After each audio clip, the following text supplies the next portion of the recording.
currently involved in an Australia Research Council-funded project exploring the relationship between architecture and art and new intersections of architecture with cultural administration and the making of the public realm. Susan has published widely on architecture and is the co-editor of the forthcoming Valuing Architecture, Heritage and the Economics of Culture. I'm honoured to thank Dr. Susan Holden for lending her experience to this conversation. Thanks very much, Susan.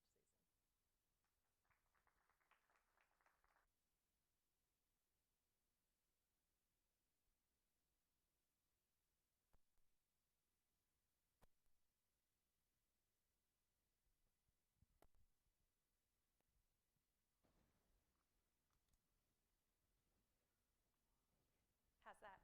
Good. Okay, thank you, Isabella. It's been a real pleasure to work with Isabella, actually, and to feel the enthusiasm from the student cohort around these kind of interesting and important topics. And as Isabella outlined, the panel today brings together eminent practitioners and researchers who can tell us something about the relationship between architecture and art. And the Bauhaus Now exhibition curated by Andrew is a really great stepping off point, I think, for this conversation. As we know, the Bauhaus was an avant-garde and educational movement that sought to unify art, architecture and design practice, recognising new technologies and new modes of production. But the topic has a much longer history, which Isabella alluded to. There have been times in a much more distant past where architecture was considered one of the visual arts alongside painting and sculpture. But with the professionalisation of architectural practice in the 20th century, architecture became much more strongly differentiated from art practice. In my own research, I am interested in how we might understand the development of art and architecture, both through its practices, but also its governance, and what role institutions and policy frameworks might play in shaping culture. In contemporary cultural administration, architecture's position is complicated by its classification as both a profession and a creative industry. There are key differences in the way architecture and art are commissioned or procured.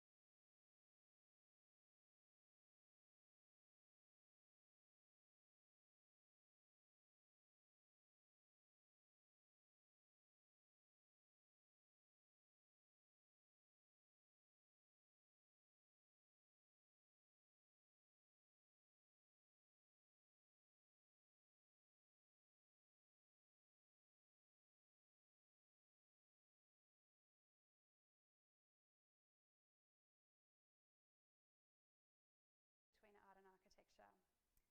Are they natural bedfellows, or are there productive differences between them? What could be their shared aims, and what is gained by bringing them together? But what are the limits to this? The second theme is patronage. Who commissions architecture and art, and how does this shape conventions and opportunities of practice?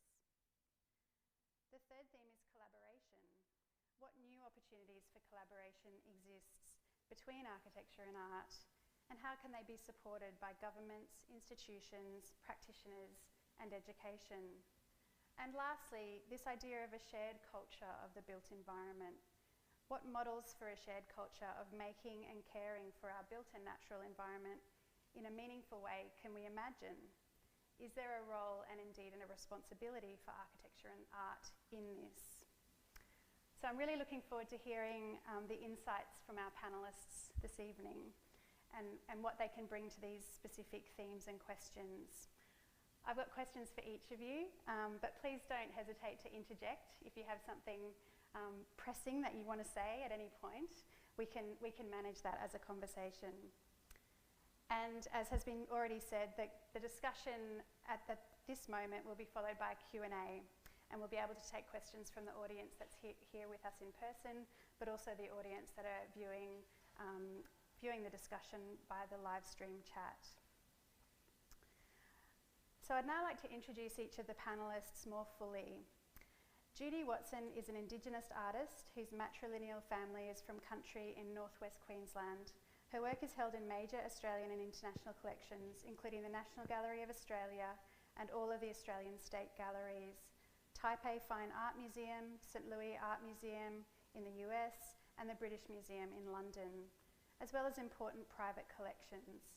Judy has exhibited widely and has received several major public art commissions over the last 20 years. Welcome, Judy.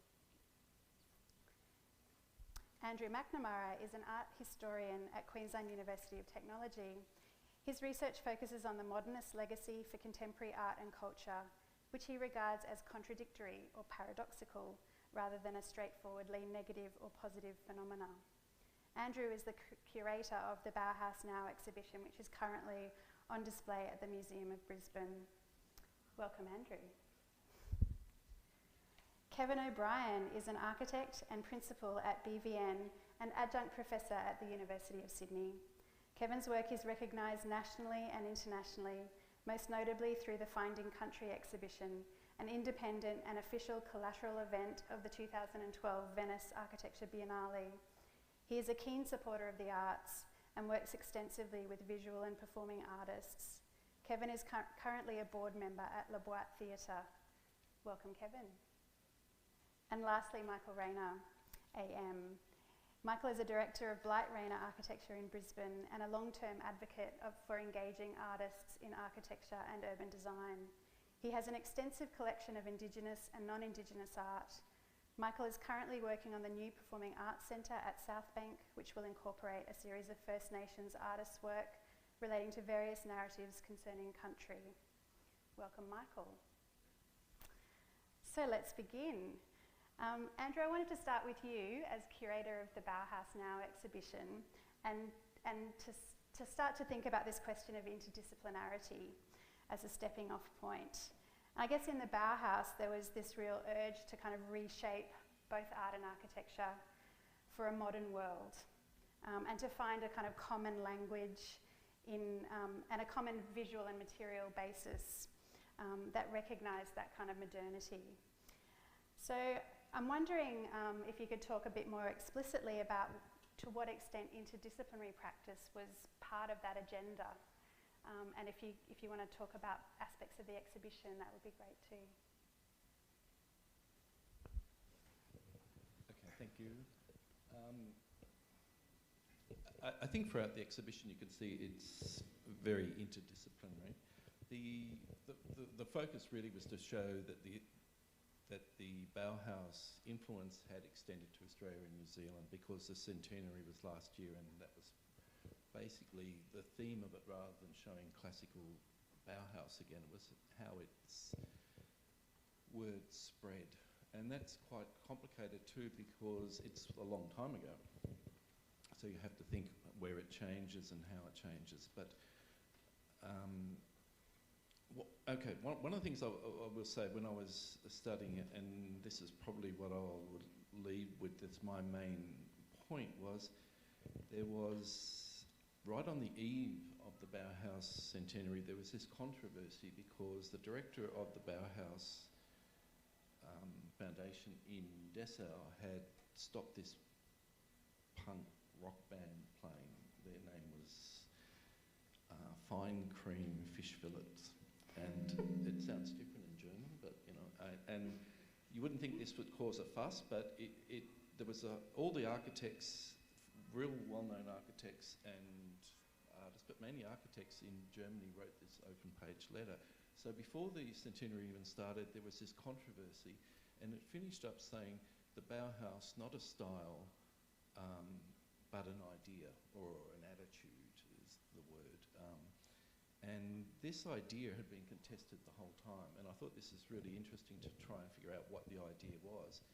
And I think you're right, it was very interdisciplinary. The whole idea of getting students to come in, you didn't study architecture, you didn't study visual arts, you didn't study design.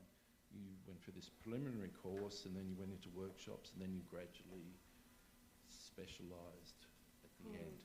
But the whole idea of the Bauhaus was, and it's a peculiar one, it's for an avant-garde, if you can call it avant-garde, was that it looked backwards to a medieval period. It had a Gothic cathedral on its original manifesto, and it was trying to retrieve an idea where all of the arts were linked together, but also linked to community. And that's a hard thing to do in modernity, but to drive that forward then into the future. And so the thing that they wanted to add was technology, which is still not an issue. Art technology is still an issue that continues. So it's this backwards and forwards thing at the same time, but it's utopianism is to bring everything together and then see how they coalesce. It's interesting that you refer to the Bauhaus Now celebrations and this attempt to kind of reclaim the vibe or the attitude. Because I did want to ask what you thought about the relevance of this concept of interdisciplinarity today. You know, does it still have traction? I mean, you kind of teach upcoming contemporary artists. Does this idea of interdisciplinarity mean anything at the moment in contemporary art, or is it a kind of old-fashioned concept? Well, in the art history units, we don't necessarily teach visual artists. We teach a lot of them, but also architecture students, design, even they come from a range of different disciplines. So, so I guess in that sense, it's alive. What I was going to say to add to that was that there was, I've got evidence. There was this book published by Hirschfeld Mack, very slim, and it was one of the first books published about the Bauhaus in Melbourne in 1963, and it was when Hirschfeld Mack was being asked to go back to Germany to recreate, well, to donate some of his works or to recreate that machine that finishes the exhibition, the colour light machine. And in that, he wants to give a simple idea of what the Bauhaus idea is, but then most of the people involved are now in the, what would you call it, the twilight of their career, or they can look back, you know, the Bauhaus is 1919 and this is 63, and they're at the end of their careers. And most of them, Hirschfeld Mack is very keen on the idea, but most of them, there's Annie Albers, there's Gropius, there's Joseph Albers, Wagenfeld, and they all seem to think the Bauhaus idea is still relevant, but it's never been achieved. And that also it's more necessary than ever because we have such a corporatized culture and a mass culture that it's more necessary than ever. So at the end of their lives, they don't have this, wow, we've been great, we've achieved a lot. It's more like the task is still ahead of us. Yeah. I liked your point about the importance of community or society in that project. And I wanted now to bring the conversation around to you, Judy, because I guess another way to think about interdisciplinarity is really as an opportunity to orchestrate collaborations, if you like. And I wanted to talk about your work, Toro, which is a kind of recent work that was commissioned by Quag Goma in 2016 to celebrate their 10th anniversary. And it resulted, I think, in some interesting collaborations and maybe not ones that you necessarily predicted at the outset. And I wondered if you could talk a bit about that work and who worked with you on that and I guess the role of collaboration in that project. Sure. Well, as a visual artist, I work a lot in, I guess, various disciplines. My background is as a printmaker, and I'm not a very good welder, so I have to work with people who can weld very, very well. And at Urban Art Projects, there's a lot of specialists within that. But I think I have the idea for Toro. It wasn't Toro initially, it was the idea of a number of netted forms so that outside the front of Goma you could look through the transparency of this form and look out to the river and imagine yourself in another space, another living space, another sort of space, you know, which is within the back of your eyes, you know, sort of, and thinking about what was there, but also not an imposing, you know, sort of phallic, you know, heavy weighted sculpture, something very, very light and emotive. And so at that stage I was looking at the idea of what are these forms, what were people doing on this site at Kurilpa, Aboriginal people I'm talking about, and what was the site itself and what was being utilised. And so I went to the Queensland Museum, and the day that I found out that I had actually been given this commission, because it was a competition, I saw Lisa Carmichael, and I knew Lisa because she had been an artist I'd been mentoring on the South Stradbroke Island artist camp. And I mentioned about the work that I was looking at, and she said she had just been, as a young Quadamooka woman, weaver, artist, looking at nets and looking at the knots. And I said, that's what I am working with on this. And she said that she'd noticed that the nets which are in heavy seas have to have knots that slip, and that the nets that are in still areas have different knots. And then I said, well, would you like to work with me on this project? Because I'm working with urban art projects.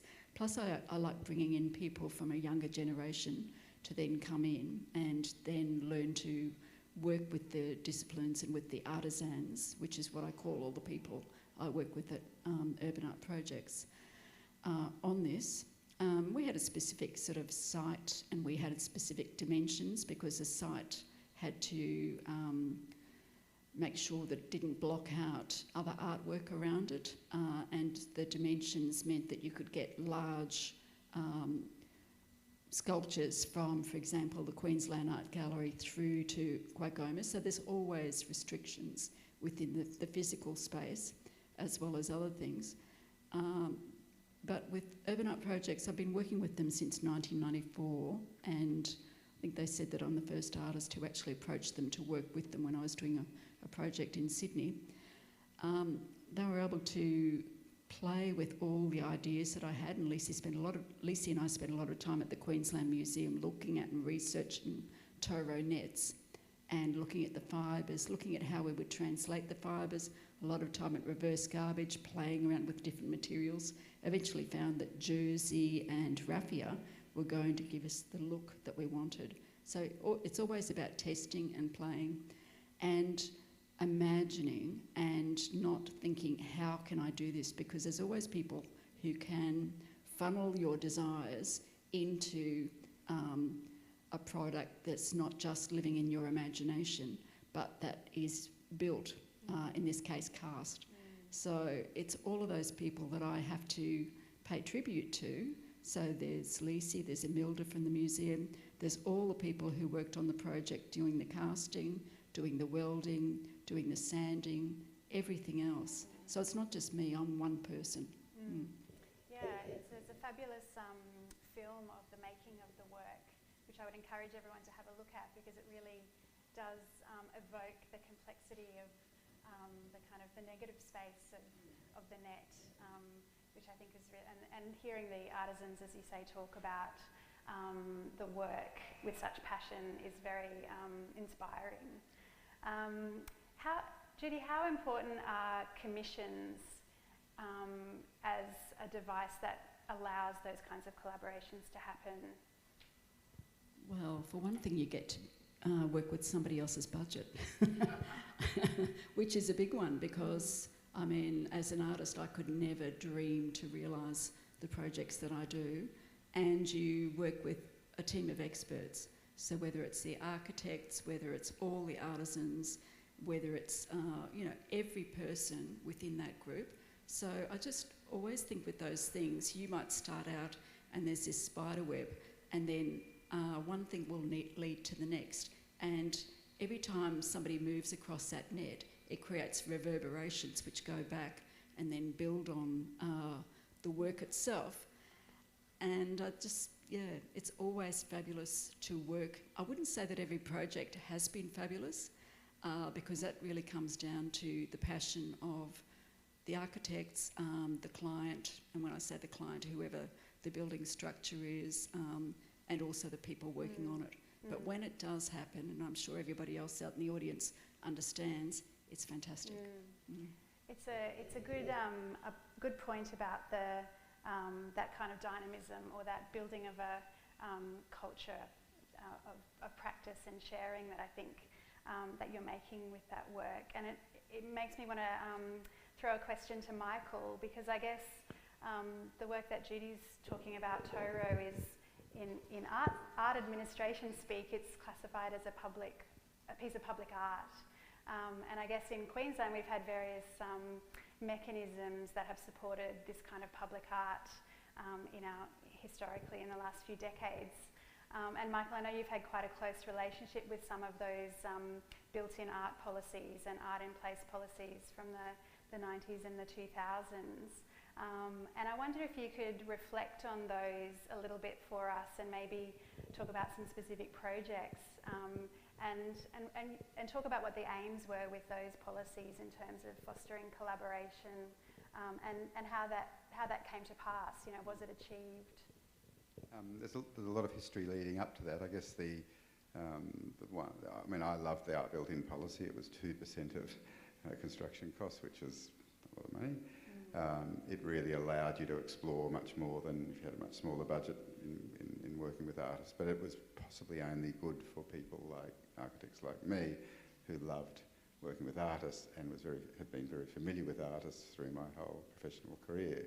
So there's a natural sort of desire to work with this budget and work with artists and get more meaning out of projects than perhaps I would have put into them as an architect. So perhaps the best one for me has been Ipswich Courts to date because of its sheer material integration. I have to add Bruce Reynolds is here, Isabella's father, who did very major work there and is extremely integral both philosophically and physically. So that gave me a huge amount of delight because the art is the architecture in that building. And I guess if you look at my bigger objective, it was always to make, if I could get the art and the architecture to be synonymous, then I would have thought I've got somewhere where I wanted to achieve. Can't think I've ever actually done that, haven't quite got there, but that's the closest project. Having said that, you know, you have to also look at an art building policy as forced collaboration because it was mandatory to do it, and then I can imagine there's a whole lot of architects out there who didn't embrace that process by being told they had to work with artists and use 2% of the value of the construction. So I have to put it in both lights in a way, but you know, on the whole, I think it was a very positive thing that happened, and it was a great shame when it dropped away, because even those architects that may not have embraced that process, watching other architects work very successfully or in depth with artists would have then, I think, eventuated in a whole lot of improvement over the next 20 so years. So when it was killed, it was a great disappointment. And sure, the council has a 0.25% policy or something now on it, but the art building policy also came with a kind of, not a manifesto, but an intent that we would all work together. So it's got that forced side to it. If I come to sort of now, we haven't got that, but I still think there's hope and remain very optimistic about it, and still, even though I haven't got the money to work with it, I still try to work with artists with the money that's in the architectural budgets. And I think you really sort of, you know, not trying to sound too tearfully, but, you know, the world changes.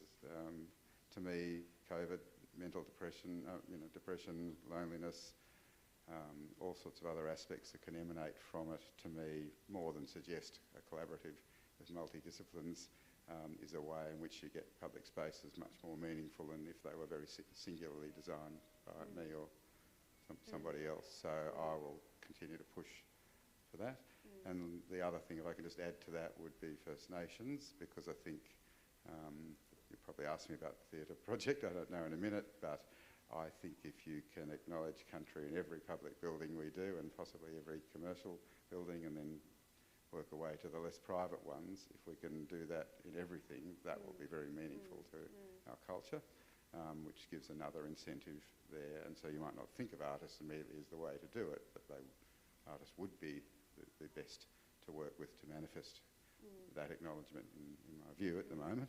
I think, you know, there are some great incentives in which the whole sort of interdisciplinary thing can kind of re-emerge, having lost the art building policy as a kind of forced way of doing it. We will come back to your recent project a bit later, but I do want to bring Kevin in to the conversation now. And I guess the built-in art policies are, in some respects, are kind of blunt instrument, if you like. Michael, you talked about it being a kind of forced collaboration, and it's certainly not the only way we might think about collaborations between art and architecture, or indeed this idea of public art. And Kevin, I wanted to talk a bit about your work, because I think in your practice you've pursued a really diverse array of collaborations, really intersecting with urban design, architecture, theatre design. And I wanted to ask you a bit about how you see your role as you move across these projects, and perhaps you can reflect on how in your practice these kinds of projects are an opportunity to reveal a kind of specificity of architecture, perhaps, and to not think of a kind of diffusion of architecture or a mixing with art, but to think of it as an opportunity to strengthen a kind of claim for architecture. And maybe you can talk a little bit about your black box project. Thanks. That's a few questions. There's a few questions in that, you're right. Well, I'll start with the beginning, which for me is this idea of country, and that's part of my heritage and my background. So for me, the idea of country is one that I have given up trying to explain to people, because I started telling people what it wasn't, and then what it wasn't just about. So I think for Aboriginal people it's a whole state of being, and it's a whole state of connectivity. So therefore for me it's beyond just the artist. It's myself as an architect, it's a number of Aboriginal people doing whatever they do in whatever their domain is. I absolutely agree with Michael, the idea that many people coming together to do things absolutely make better things, don't they? And we're definitely on the same line there. Frank Gehry might not agree, but I think we do. We'll get to him, yeah, or maybe we shouldn't get to him. But I think if country is the project for me, and that informs everything. It doesn't matter whether it's architectural. My time on the Art Plus Place panel, which is after the built-in, and that's where public art went into the public realm, I guess, beyond the building. And also lent a hand in the commissioning of the Toro down at Quag, Goima, which incidentally was the first work in the public realm by an Aboriginal artist. That's a long time coming for that to happen. So all those things to me kind of, I guess, get me to a point now where I've had a period of teaching and trying to teach a kind of methodology into designing with country, how to do it, and I don't expect people of no colour to understand it, because it can only go so far, and there's a point where I think people of no colour shouldn't interpret Aboriginal stuff, and they shouldn't represent it. I think that's for the likes of myself to do in architecture and other people coming through. So there's a way I've been educating, and I've just stopped doing that. And then just sort of getting around to say something like the black box, which would ordinarily be up here for a festival, but it's, if any of you have seen it, it's just it's a box, but it's actually white, and it's probably the size of that space, and there's a sort of an asymmetrical round in the middle, and it's designed to be built in 5 days by a team of 4, and it's a sound pavilion. And for me it was just specifically a technical thing that I had to resolve as an architect. So I had to figure out how to make it buildable. I think it had to come apart like Meccano. There was a lighting designer called Karen Norris, who was the lighting designer for Bangarra in the 90s. So she needed something that would allow her to play with the ephemeral nature of light, so hence the polycarbonate and the transparency in it. And then Daniel Browning was the sound artist, who's also a journalist on Radio National, and he was programming and designing the sound pieces that went into it. So the space itself inside had to be perfect for sound. So I stole that. There's an article on Architecture Australia if you want to see it. But anyway, I stole that bit of the plan from a building in Sweden, of all places, which had a conversation room.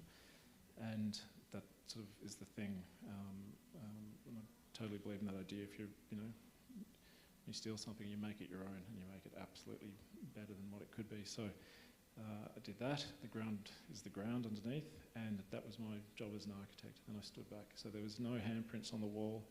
There's no Aboriginal art per se, that you can go, oh, there it is. In fact, it looks like a toilet block during the day because it goes completely opaque and it's just white. It just sits in a field. So it comes alive at night with all the light and the sounds. And my role there was to serve the artists. Incidentally, how many artists are in the room tonight? 3?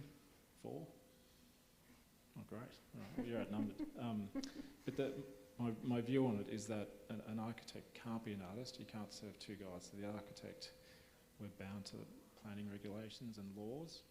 We have to work to a limit, and the artists I'm working with are basically putting those things behind them and smashing into the future. So that's why I love working with artists. I absolutely understand that they are for me, in a Revit space, because they're the ones who can step outside society and move forward. One thing I thought was really interesting about that work was the way it was set up to facilitate future commissions, I guess. I mean, it's a kind of itinerant work, and that my understanding is that there's a new sound piece done for each location, which I think is really interesting. It's like this idea of using the kind of the commission that you've got to play it forward, if you like. I don't know if that was a conscious decision or whether that just came about because of the nature of the commission. But I also wanted to ask you about how difficult it is to work with those kinds of temporal works, if you like.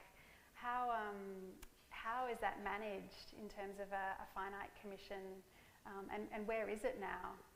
Where is the work? Yeah. So just to answer the first part of what you're saying there, the idea is that it travels around, over 300 different countries in Australia. So Australia's one continent, but it's got many countries on it. And so the idea is the stories come out of those countries. They're specific to that place. It's each time it goes to a different thing, whether it's a festival or whatever it might be, whatever reason, it gets commissioned then. Myself as an architect, my job is done, so I've been paid. I just get to go to the openings now. Daniel and Karen get re-engaged for each iteration, but in the future they might maybe other people using it in a different way.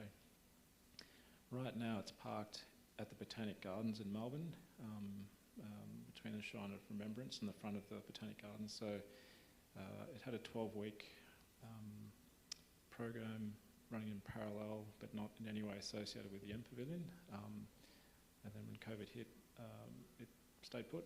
So it's going to have the longest install for a while, which is great.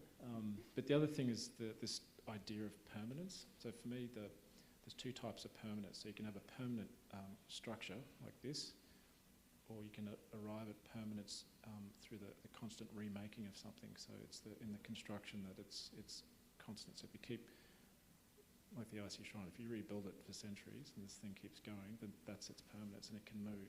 And that to me is more akin to, I guess, an Aboriginal origin in country and how you negotiate change and place.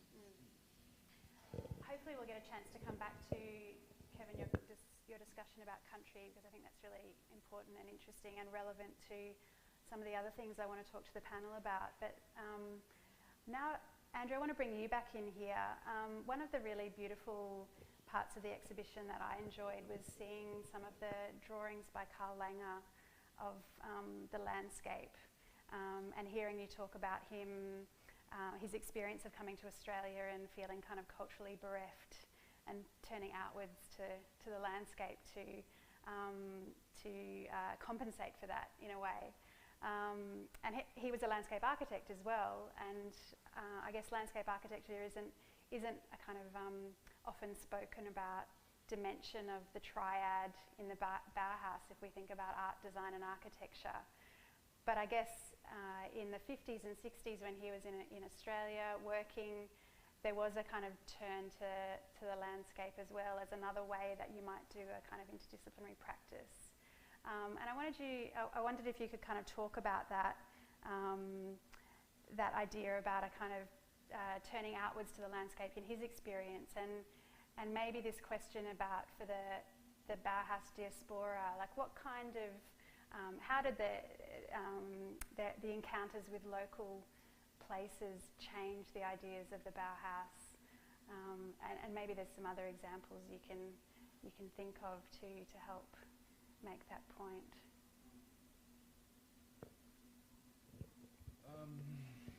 So many questions like you. Well, the one that immediately comes to mind to me is the story of Kukovsky's work, actually, because he didn't really come with a established practice, but he, from going out back, he was working in design with the German Austrian diaspora in Melbourne, and that work ran out and he went to the mines and decided that light would be his thing. So that's that optical sun radiating work in the corner there. And then he moved into, because light became his art form, and that was the consequence of being in Australia. He decided to work with light bulbs and worked with Philips and started doing these performances and put colour throughout a hotel in Adelaide during an Adelaide festival, and then there was a volcano that came over and the whole sky of Adelaide became magenta, so he could claim all of Adelaide as a ready-made, so part of his project. So this was all this thing about light and ended up, the last thing was working with theremin's and trying to think about mind, body. So that was one consequence. The Langers, I would just say, to be brief, the Bauhaus thing is very relational. So it's the relationship of one thing to another. So you start, things I tried to mention, you start with colour, you look at different colours, how they go together. If you look at a tap, you look at the sink, you look at the kitchen, the relationship of that to the house to the street. So it makes sense that one of the things that they didn't do was landscape architecture. I guess people like Taut thought about it a bit more, but it's the one thing that you'd extend to if you're thinking about. It's probably one of the things we miss, because buildings are built in isolation from one another in the capitalist system. Sorry, it's true to say though, but this whole idea of thinking about how it all knits together was something that he was thinking about, and he did think that when he came to Queensland that they didn't really, everyone was growing gardens that tried to look like England, and so there was this attempt to try turn around to native plants, but also to look at the coast as somewhere you could go, and that seems obvious now, but it was quite different, and sort of takes a foreigner to come and think about those things. Yes, yeah, thank you, Andrew. I want to talk a bit more about this idea of the site, engaging with the place that you're in, and Judy, site is obviously a really important dimension of your work, and I could hear that when you were talking about the Toro work and your sense of the site and how that was so fundamental to the way that work was conceived. But at the same time, I guess your work is also really about the recovery of history, and it's this kind of conjunction of things that I think is really interesting to kind of talk about. And I'm kind of thinking a little bit about your work, The Holes in the Land, the etching series that you did that came out of your time at the British Museum, and wondering if you could talk a bit about those works, but also what we might be able to learn from this recovery of history, and to what extent we need to do a critique of the built environment to do that, and to what extent are those kinds of things in opposition. Yeah, I think those bodies of work, I call them cultural repatriation, and in a way it's like something else I'm doing at the moment, the idea of piercing and repairing, piercing and repairing, like healing a wound. So the Holes in the Land have got the basis of the body of work with the floor plans of the British Museum, and thinking about how Aboriginal cultural material possessions, and of course, from the Torres Strait as well, Kevin, were taken under various circumstances. Some included massacres, some were stolen, pillaged, perhaps exchanged, perhaps traded or bought, but I think there's always questions about that. And I was imagining those objects, for example, hairstring skirts, which in my matrilineal line Aboriginal women would wear. The hair is taken from the head. It is rolled along the leg, so picking up there's always a DNA in their hair, there's the DNA by the skin and their hair that you're rolling across. Whoever is weaving that, transfers that sweat and DNA, and then the person who's wearing it, it's all captured, so that when that object, for example, is taken to the British Museum over the seas and, to old England in that particular case, the old people are still there, they're still within that object. So thinking about the power and the resonance of the object and how it creates a shadow or a depression in the place it was taken from. And so it's still quivering with anticipation of returning home. It also still carries the resonance and the power of the people who were part of its making. And so the idea of that quivering in the museum environment and thinking about what it's like sitting there.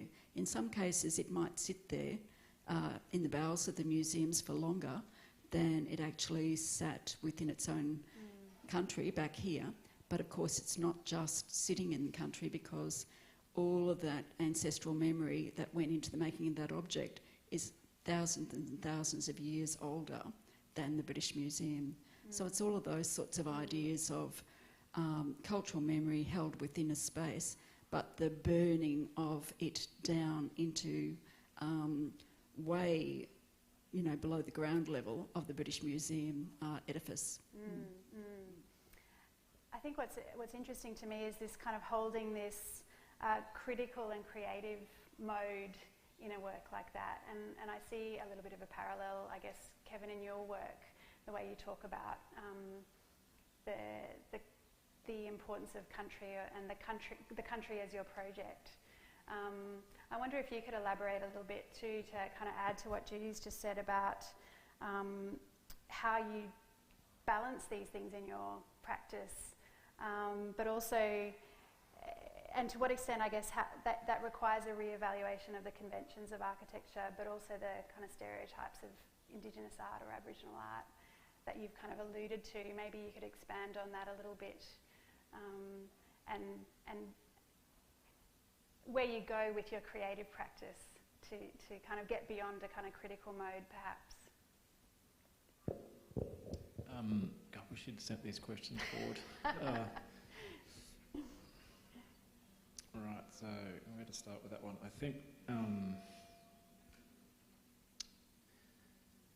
right, for me, and as a result of my background and upbringing and heritage, I have a particular view now, and I'm just coming of that age now where I'm sort of probably less interested in kind of beating around the bush and just getting to the point. And I think for me the big thing that we're trying to overcome is not the aftermath of colonisation, but the ongoing effects of it. And that starts in architecture schools where we're taught the importing of continuous theory and learnings and teachings from Europe and Asia and the States and everywhere else, but we're still not getting it, that country is the thing that makes Australia different. So we keep the next layer coming in, the next layer, the next layer, the next boat. So that for me is a problem, but it's also the big challenge that only a few of us can probably keep pursuing. But even at the end of that, I'm also part of the construction industry, which is one of the biggest greenhouse gas emitters on the planet.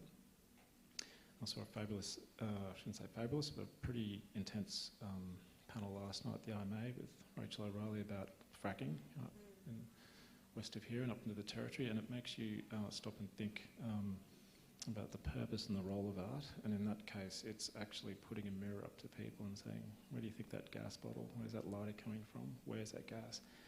All this poisoning of the Great Artesian Basin out west, all the Aboriginal communities that are relying on it for groundwater, it's affecting our food bowls. Even Alan Jones and the farmers are upset. But that sort of thing is where I think we can share an idea about country, and that I can't necessarily teach people what to do about it or how to understand country, but they can certainly get the idea that whenever we design a building, it's got to do three things. And one is in the way of caring for country, you've got to understand what you're displacing or what the material is that's been displaced. What can you do to to repair that. Second is to look at the embodied energy of the material and the way the building goes together. And then the third is to look at the performance going into the future. So where we ideally need to be is at zero as a sum. What goes in goes out, and it's exactly, we're not taking out, because the more we keep taking out of country and our environment, the more we're going to kill ourselves eventually. And unfortunately, the Part J energy efficiency provisions in the building code, they incrementally get a little bit better, but they're really just slowing down from 100k to 75k, then we hit the wall anyway. So we're nowhere near that, but that is the one thing technically that we as architects can do, and that is a much bigger contribution to country than handprints on the wall or using or hiding behind Aboriginal art in architecture and saying, aren't we great, we're in touch with culture. So. Yeah, I take that point about the kind of regulatory framework really being behind the 8 ball, and I guess I kind of wanted to bring Michael back in here to talk about your current project perhaps, and I know we've had a bit of a conversation about some of the mechanisms that you're trying to use in that project to extend a notion of country or a shared notion of site as a driver in the design process. And also to kind of make the point that that's sitting outside of any kind of art policy, I guess. So it's a kind of flagship or a leadership kind of project. And I guess I kind of want to get to that point where we might ask the profession or practitioners what they can do, or what the role of artists and architects as practitioners are in leading change. But let's start with your current project, and maybe you can tell us a little bit about what you're doing in that project that's new, that you think is working or valuable in terms of this conversation about art and architecture. Yeah. The project's called New Performing Arts Venue, very glamorous name at South Bank. I'm sure some sponsor will come up with some money and get their name put on it, but that's what it currently is, and it's a 1,500 seat theatre that will cater for opera, ballet, dance, musical, symphony. So it'd be pretty much the only theatre in Australia that can do all of those modes. So it has to perform, as our client John Kotsis tells us, as a musical instrument in its own right, to be able to achieve those. So technically it's very complicated. The brief was fairly strong on aspects like the Aboriginal culture is the oldest performing culture on earth, and a number of other aspects that came into it, which I think possibly got neglected by some of my competitors in the process, not condemning them for that, but we then thought, well, and I suppose if you relate it back to an art building policy, this probably didn't come into my head, but there is no mechanism to pay artists in that budget because there's no policy to do so. So I couldn't even think, oh, look, we'll work at something and then we'll engage some artists at some point and that'll work. So we thought a bit differently, and rightly or wrongly, and I'll say rightly or wrongly, but I'm hoping it's rightly in the sense, I'm not an Indigenous architect. I was a non-Indigenous architect wanting to find some way in which we could do something far more integral in this project about acknowledging country and all the things that Kevin's just talked about. And it started with a poem that Aboriginal elder and artist Auntie Isabella Watson wrote, or part of a poem which I knew about because I'd known Auntie Isabella some time before, so I didn't just find it accidentally. I recalled it, and then we designed a building that related in our minds to that poem, not to purport to be an Indigenous artwork at all, but to act as a catalyst that would tell government we're prioritising this. And that's probably what the biggest aim was, whether people see it, and I don't want them to go and say that's a direct correlation to the poem and us trying to purport to do that. I wanted it to be a genuine catalyst for us to get a priority on working with Aboriginal people in one way or another, whether it was artists or other ones, and that's what's happened eventually in that process. It will become a competitive process, I'm pretty sure, by government to look for collaborations between First Nations artists, which they will encourage experienced artists like Judy and younger artists and emerging artists to come together. Katina Davidson's here from Quagoma, and we have a panel that Katina's part of that's sort of trying to navigate its way through that process, and an advisor, Auntie Colleen Wall, to QPAC, has currently written narratives that we're going to use as the basis to develop some briefs from there. So I can't say that process is going to be perfect or even is perfect, because I really don't know. And as I said, as a not an Indigenous person, how do I know? But I think, even though unless not Indigenous architects and others try to understand what acknowledging country means, and Kevin just gave a very lucid way of explaining it, unless, if I can say we do, how can we possibly find an understanding of what we're all trying to achieve together? And I think it'd be a pity if you sort of engaged First Nations artists to sort of add acknowledgement to something we've done, rather than a building that's thought from the beginning, at least through intent, if not knowledge. And all we can do is build knowledge, and I think we're coming from a very low base, I must say, because there isn't a lot of knowledge or effort to do so to date, I don't think.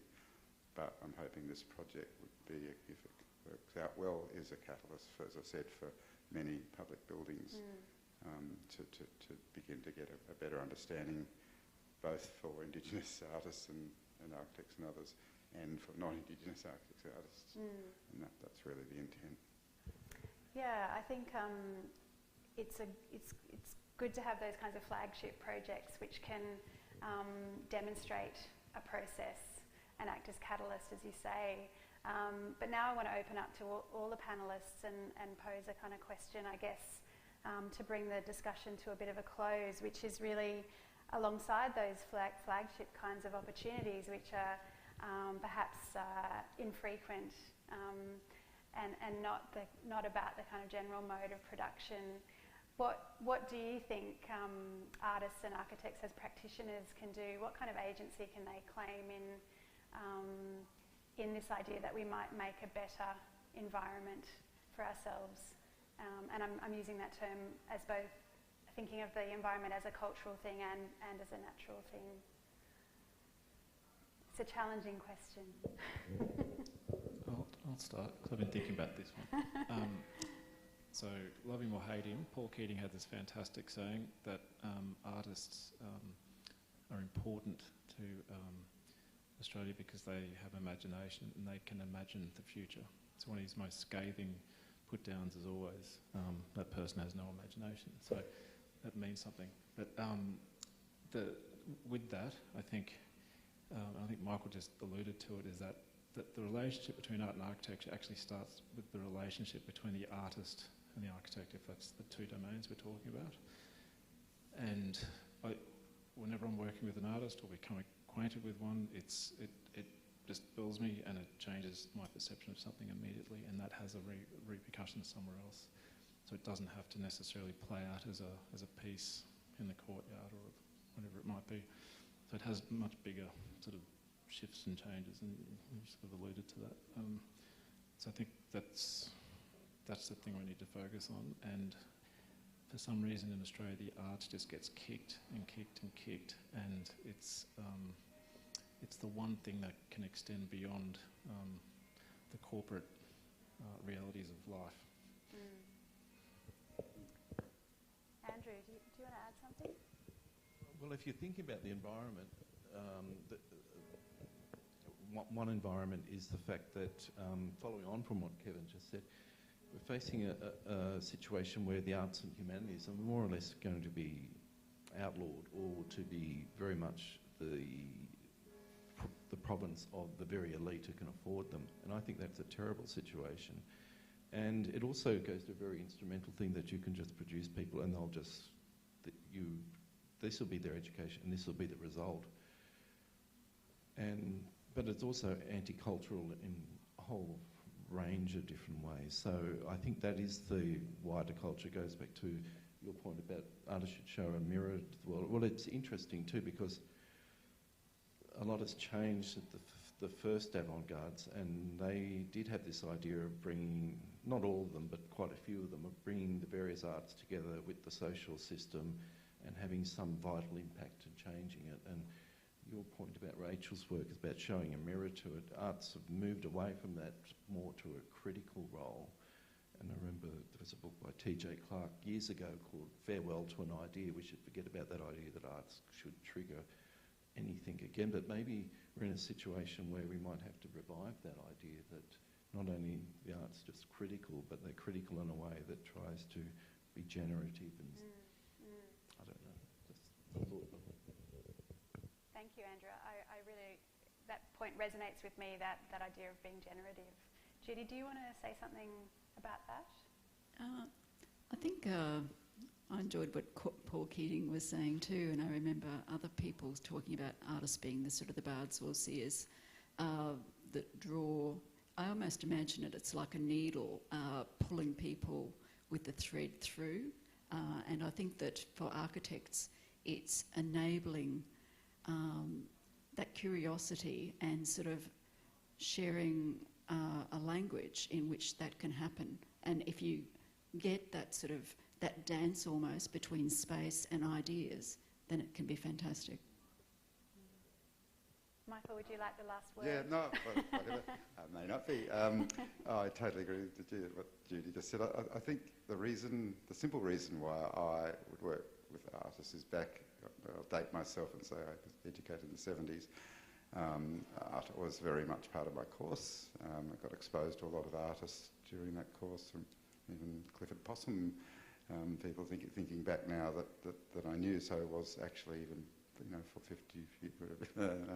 40 years ago.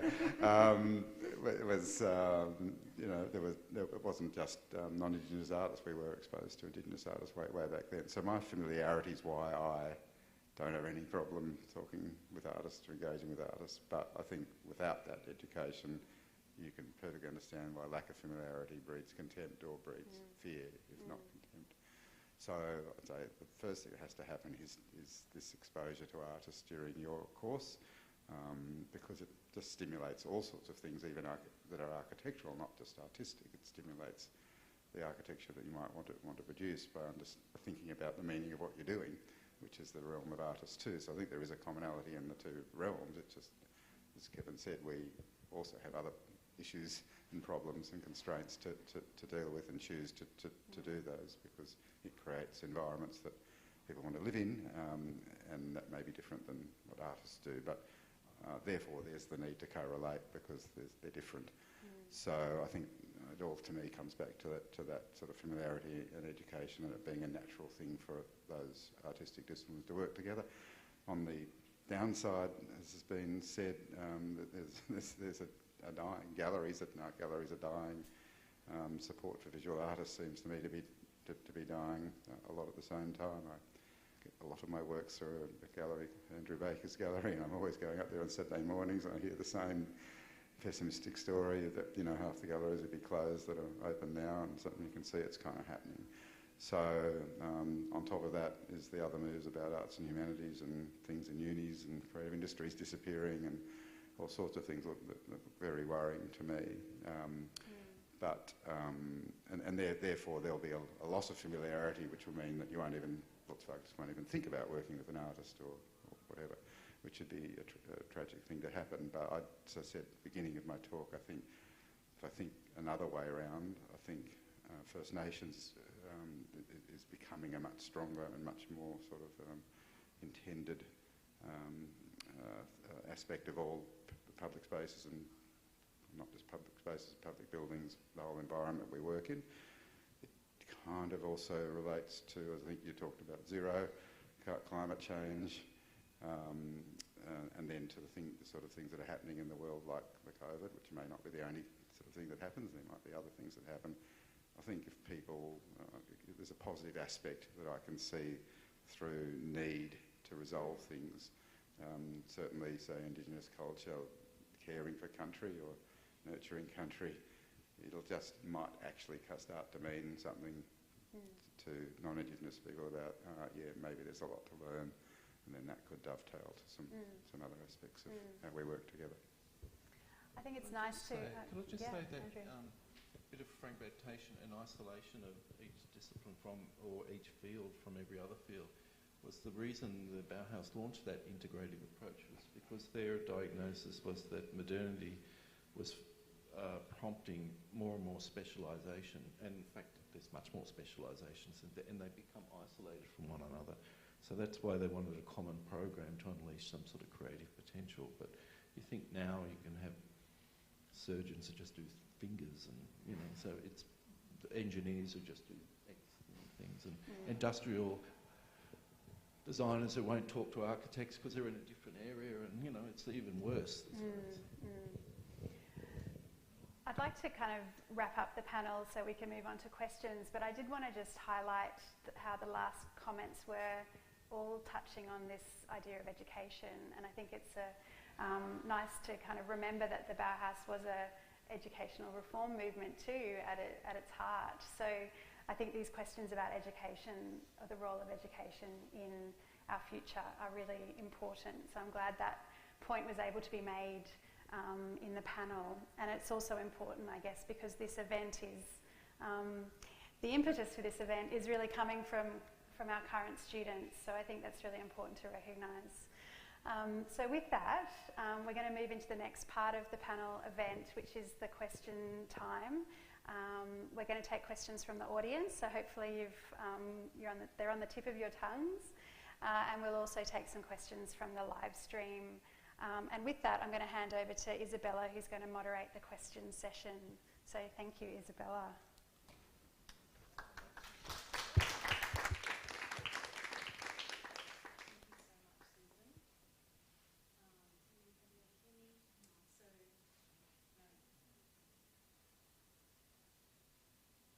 Okay, it's good now? Great, perfect. Off to a cracker start. So I thought we'd start, we have a few questions from the online audience to bring them in. And the first one that we're starting off with is one for Michael. Someone from the online audience has asked, if the Ipswich Court was your favourite art built-in project, then what processes do you think caused its success? Part of the process was the art built-in process itself, which was the fact that we had an ability to engage quite a number of artists on that project. So that meant very diverse backgrounds. That meant, particularly being a courts building, which may have many cultures involved in it, it meant that we could work with artists from different cultures that could then relate to different cultures that would be related to the courts or justice process. So that, the nature of the building, it was perhaps better than doing a $4 million private house somewhere, or some other project that had less meaning. So that was our intent in a simple sense. One is to relate to those cultures. Another one was just to make people feel comfortable in a building psychologically that otherwise caused a lot of stress to it. That actually did resonate with people in the government who are my client. And so I got traction through my client, which doesn't always happen, but in this case did. So the right mix of people in government to sort of think, yep, this is another way of looking at a courts building from a kind of ominous monument that was meant to, put fear into your eyes. So it was a complete reversal, perhaps, of what courts have been historically seen as. So that was the second thing or third thing, and the other one was the calibre of the artists that we were working with. Probably it wasn't lucky, it was a good process that we went through to engage those artists, and they all really sort of took on this sort of, I won't call it a theme, but this idea of working together to mean something beyond what I could do as an architect. So that's what I came back to, saying, I could be an artist, I'm not an artist, I probably couldn't be an artist, but having that kind of affinity there meant that I could engage with artists that then worked into the architecture, and that's why it became more successful. So I think we all often talk about public art being additive and Henry Moore sculptures or something stuck around, which are all just fine, but our intent was to not make the architecture art or the art architecture. And certainly I think you talked about not blurring, and I wasn't trying to do that either, but I was trying to ingrain art into the building, the fabric of the building and the spaces of the building, and that's what seemed to me to work really well. Not 100% well, you know, if I would have seen it, I would have seen it as a stepping stone to going further and further. It's just the epitome of where we got to in that kind of process that we've been going through for a good decade before that. Part of what you mentioned was about the positive experience or the benefits of having art in the space itself, and that kind of feeds into another question that we've gotten, and I might open this up to the entire panel. The question is, what are the benefits of art being integrated into architectural experiences? And I might start with you, Judy, if you have something to say on this. Well, I'm just sort of thinking of, for example, Sandra Selling's work at the Brisbane Magistrates Court, which is such a beautiful piece that as you go into the space, it's very unexpected. And then all of a sudden you start seeing this beautiful work which is strung up and leads out but doesn't stop you looking over at Roma Street Parklands. That is an incredibly seductive and beautiful work, and something that's quite ephemeral, like the spider webs that she does or any of that sort of thing. So you see it and then you don't. And as you move closer, suddenly it's more dense and then it's transparent. Would you like to add something, Kevin or Andrew? Just thinking of the Magistrates Court, I think Fiona Foley's got the piece at the back too, that's the one I find really interesting because it's, I think it's the poppies, which is a reference to the Living Under the Act. It's one of the instruments that comes out of Parliament that gets overseen by this institution. Is the same thing that sort of subjugated Aboriginal people to some pretty horrendous histories last century. We're still dealing with the after effects of that in our community. So for me, those sort of things, they're not about beauty, even though it's a beautiful thing to look at, but when you interrogate it and go beyond the form of it and get an understanding, it should absolutely change your perception of a lot of things. I might move on to another question, coming back to what Susan mentioned at the end of the discussion about education. We have quite a few questions about education coming through here, and one of them is, how can the teaching of taste as taught in the arts be incorporated into an architectural education? And Kevin... Teaching of taste? Yep. How can the teaching of taste as taught in the arts be incorporated into an architectural education? So if someone has an opinion or whether you disagree absolutely on the question of whether or not taste is taught in the arts. Would you like to start, Kevin? Well, we're Brisbane, we're not Melbourne. That's the first thing. And I think taste, that's really bizarre. I mean, I might consider the idea of the difference between, say, style and fashion and differentiate that thing. So my understanding of what style is that it's a personable, individual thing, the way you do something, the way you walk, it's your gait, it's your thing. The minute someone copies it, that's fashion. That's all I can contribute to that, because I don't think if there's a school teaching taste, then I think we're on the wrong path. Could I jump in and just say I was really lucky to go to a Lloyd Rees lecture to architectural students in Tasmania School of Art, Tasmanian University. And so here's Lloyd Rees as a very well-known artist, very amazing discipline within drawing, talking to these students, and you could just tell that he was pulling them in a direction to look at the landscape, the country, everything with the gesture of drawing, drawn marks, and how that could apply to how they see space as well. So I think that something like that is, well, that's my answer. And also I think that multi-disciplines within the arts, I was really lucky to be able to study a lot of visual arts, but also literature at the same time to begin with, and other people I knew were studying biology, theatre, all of these things. And I think if that was possible, to me that was a really rich educative experience, and I would hope that our children and future generations have that instead of being boxed into one way of working and seeing the world.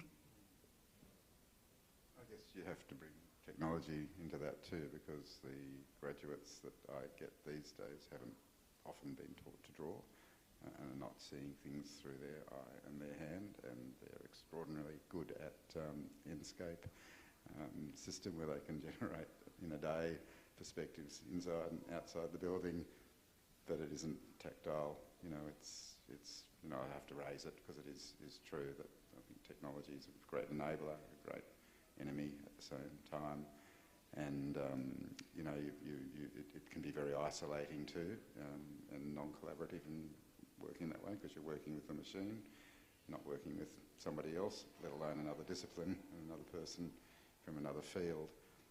So again, only come back to education again and say you've got to balance these things through. No denial about technology and wonderful things it can do, and of course technology is what's enabled the Frank Gehry's of the world to create buildings that they believe and stand up in front of and say, quote unquote, I imagined myself as an artist. That's Gehry's quote, looking at his building with the crumpled paper. So he doesn't see any need for going beyond a singularity of his own work, nor need to collaborate. I'm usurping the role of all of you. And look at this fantastic, wonderful, apparently meaningful thing I've created. So that's not my interest. My interest is in trying to sort of think about the world as it is now, think about the world in future. How do you help people socially, psychologically, and so on, sort of, you know, experience the world in a better way than that they would otherwise.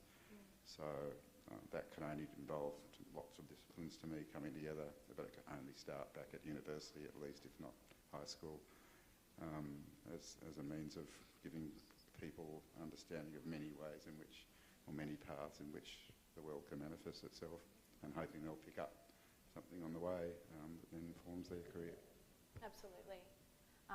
A lot of our questions and our discussion have kind of focused on the architectural perspective and how we can incorporate art. One of the questions that we have here is kind of from the opposite perspective, and the question is, where would you recommend an aspiring artist go to research ways to integrate architectural theory into their work? Andrew, do you have something to say on this? I mean, it is interesting to turn it around. I mean, the discussion's always, tonight's been a lot about art and architecture, but it's interesting because one of the early things that Mondrian was concerned about with Van Diersbeck was that architecture, when you bring that into the discussion, will always end up dominating somehow. But it's interesting. I'm not sure, but one thing I was thinking about when Judy mentioned this thing about when she studied visual arts and literature and biology, and there was all these, you can't imagine you could do that today in today's education. You'd have to do it outside the existing institutions to make it work. And the problem is the government won't support it all, because they'll say, what job will that be? And it could be people who do a lot of interesting things in future. I mean, if you think about all the people who trained in, like Alan Turing did well at maths at Cambridge, you know. So there's all sorts of pathways people end up with, but it'd be a very exploratory way of doing it, but you couldn't do it at all current institutions because everything has been mapped out and told where it's going. So that was the answer you wanted, but I just got thinking about Judy's comment about where that would happen. Yeah, fantastic. There are institutions in Berlin, for instance, like art and architecture without the university, sort of, you know, lake or island on the lake. Maybe that's the way. Kevin, do you have something to add with your experience having taught in architectural education? I'd rather ask John MacArthur this one, because I just don't think architecture has anything to offer art, personally. John?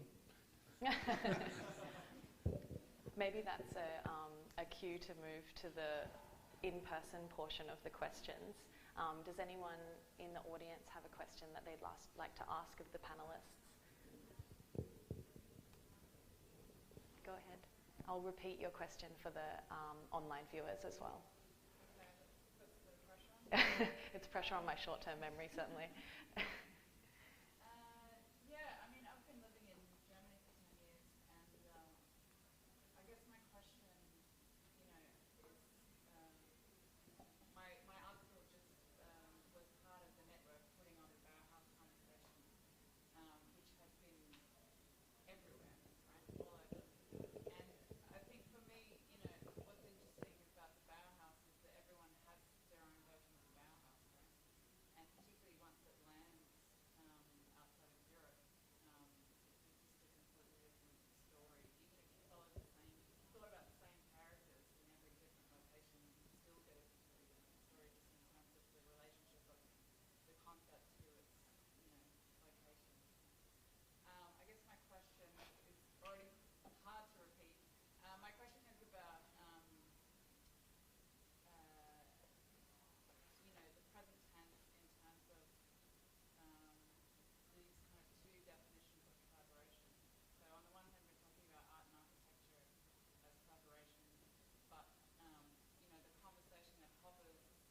is the question? The Sorry. question is about, you know, like, if we thought about collaboration not in terms of art and architecture, but in terms of power, yeah. So that's a question for Andrew about the relationship between art and architecture and about power, but specifically feeding into the Bauhaus exhibition. Is that? Yeah, I mean, it's not even my question. It's come up a lot as the Bauhaus has travelled at this particular moment, right? So, you know, yeah. And which aspects of collaboration are you thinking about, Rachel? Like, well, I mean, when you accuse someone of being a collaborator, right? That's oh, I see what you mean. Yeah, yeah. So that can be bad. Yeah. Okay. Yeah. Okay. Well, that's true. Yeah. It depends what you're collaborating with, though. In no, that. Absolutely. Yeah. That's, you know, like that is the, but it's also architectural history. It's art and architecture. Maybe it's a comment and it's not a question, but I'm interested in your, you know, I'm interested in the material in the show in terms of that as an architectural. Well, look, you're right. Wherever you go, wherever you take an idea and it goes to somewhere else, it changes. So we really wanted to show that history, but we didn't want it to be a history which just said, okay, there was this idea in Germany, and then goes to Holland, and then it goes to South Africa, and goes to Japan, and it's exactly the same. So we wanted to it was half the thing was to try and tease out how it does change. And eventually it seemed obvious at the time that there were all these refugees and people, and the key thing was they were all into education. So that was how we could handle it and keep it controlled in a way, because otherwise it was too big. But there was this whole history of people who came here, and they were refugees or internees or exiles, and they came here, and they were on the front line again, but in a different thing. So the Langers are a really good example. They weren't allowed to speak German, for instance. They had to report to the police once a week. A lot of the people in the Danera who were in turn, quite a lot of them contributed a lot to Australian society, those that stayed. They became scientists. Some worked with Gough Whitlam, one was economist. Hirschfeld Mack was a famous educator.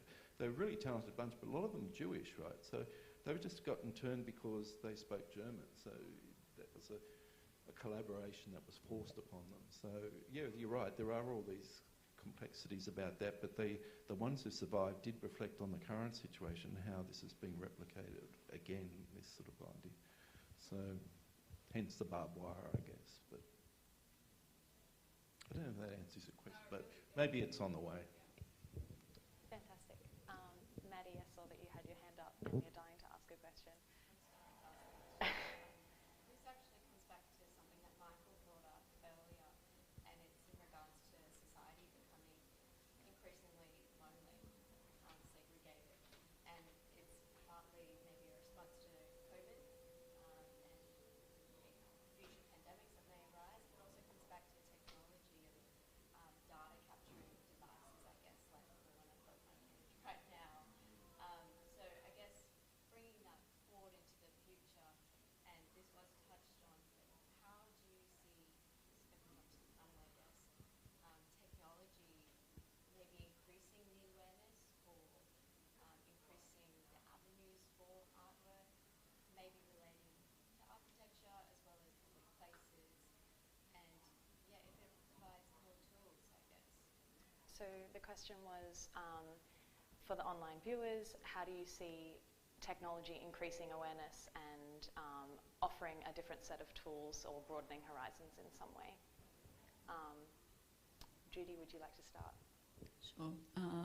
So working with architects and artisans or people within fabrication industries, technology has been amazing because you can start off with all your ideas, and then very quickly somebody will whip something up in a virtual space. I'll be able to say, like this structure behind me, okay, I want to see which way the shadows will occur at this time of day, which way I did with Toro, but with other projects as well. And that can be quickly turned around so we can see, summer and winter, all of these things that if I was back pre-technology would be very, very difficult. So I think it's a great tool when you can work with people with a lot of energy and flexibility, and you're both able to skip through things really quickly. Do you, Michael or Kevin, do you see that technology also has benefits to iteration, or like, you know, being able to iterate quickly, or do you see the benefits being slightly different? No, I do think that's one. I mean, I think they're an incredible enabler of all sorts of things that's just been discussed, and to get such feedback on what you're trying to do, particularly if you're trying to do something that's physically trying to respond to a situation, it gives you data very valuably. I think I sort of pointed to some things about technology that I didn't think were as useful previously, but I do think that you know, a lot of artists working technologically as well has changed practices and brought a lot of new things to the fore. Also think in the changing world, immediacy of knowledge is great. I think immediacy of knowledge about carbon emissions decreasing due to COVID and by how much, etc., is just knowledge that humans can interpret to kind of express what that means to society. That can involve artists and others. But I think getting that huge amount of knowledge that you get from it, I find that aspect really interesting about COVID in many countries decreasing emissions, and hoping desperately that governments would actually put the two together and go, yeah, I get this if you turn off all the pollution because everyone's not there, that the emissions drop, and gee, it's not that hard after all, whereas pre-COVID you would have thought, oh no, well, lots of people thought, no, we'll take a couple of % off, but we'll never reach something by 2050 or 2030. I think it's given us knowledge and through data that perhaps wouldn't otherwise have been there that suggests that actually you can. And so, you know, that's my answer. I think that technology plays a massive role in what we do personally, but also in sort of global knowledge. Absolutely. Kevin, do you want to add something before we conclude this question? Might just no, I totally agree with Michael. Thinking even in our practice in BVN, very heavy in the technology, but the thing we have to remind ourselves is that it's just a tool, and it is an enabler, as Michael said, but there's have to be very careful we don't fall into this sort of blind belief that technology will do it for us. Right? And we have to still be able to think and still have sensitivity and still have connectivity to other people, place and all that sort of stuff, country. And can I just add quickly, drawing I think is something, and I know that you feel that too, probably many of us, is the main thing that we should come back to, even though, you know, we've talked about how some people think you don't need that drawn skill, but I think that it just really connects eye, hand, paper, or, you know, sort of whatever you're drawing on, and that sort of passage of ideas travelling down through and touching is very different to using technological equipment, as great as it is. Why is your brain a different way too? By drawing? Why? Wires. Wires, yeah. Yeah. I would just say quickly that I'm surprised after the 19th century and cusp of the 20th century, we got infused again with another technological utopianism at the late 20th into the early 20th. All that sort of Silicon Valley, Bill Gates is a guru for us. Actually, a lot of that's turned out to be very nasty. So you're right. I think we should always see technology as both disabling and enabling, and they're both very much connected, but not in any reciprocal way. So that, and I thought it's always interesting, the Luddites who were anti-technology, they ended up being transported to Australia, a lot of them too. So back to your point, Rachel. I just thought of something always else. Camp somewhere, you know. But I just thought of something else to add. I went to a lecture a few years ago at the World Architecture Festival, and a very famous architect got up and said that all us architects will be out of work in a decade because he believed that you could commodify an architectural solution to everything, the use, hospital versus house versus university, whatever, the site, slope like this, slope like this, slope like this, and clients could buy their solution and just put technology together to say, here's the instant building you need for that specific location. So if you talk about technology in the other way, I guess it can physically do that. Wouldn't it be dreadful if that's how the choice ended up? So, yeah, therein lies the rub. I think we have time for one more question. It's more a comment rather than a question.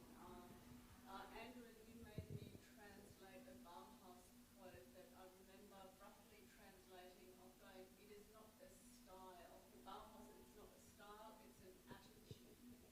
And how you approach something. So that feeds back to what Rachel was saying before of, actually, that's why it would transport, and change and morph as you go internationally.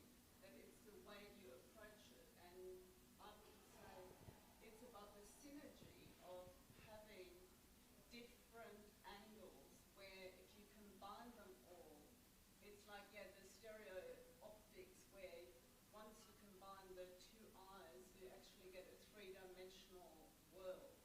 And I think bringing all the arts together, that you can get that level of synergy where you get a much richer, much more multi-dimensional picture. And so I think it's a fantastic thing of having all these multidisciplines coming together and trying to recreate that.